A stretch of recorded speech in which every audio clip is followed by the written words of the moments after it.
Yo, try lang natin to para sa mga taong ano to, kupal. Di patas lumaban, men.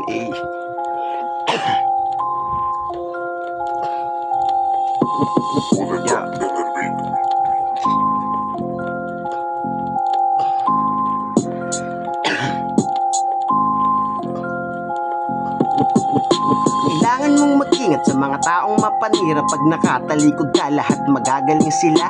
Gumawa ng kwento na kahit mali naman nila.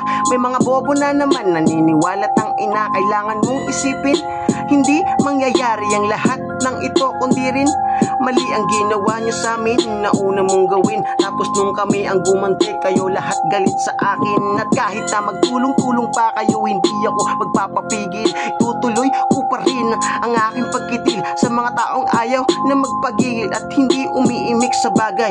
Kaya lang sabihin pag nakatalikod, kasi di kayang harapin. Takot at bibig palagi ang gamit, kasi di kaya na sadyain nakausapin. Kaya na mas pinili na sirain.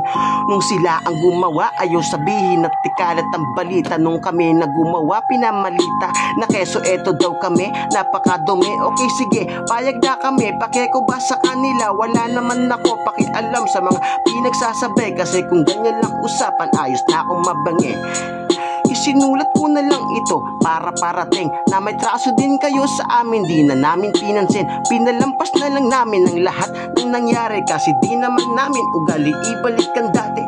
Ang kaso kulay nyo umiiba kapag pera pinag-uusapan. Lahat kayo walang kinikilala, respeto na binigay ko, lahat pala wala na, lahat wala na.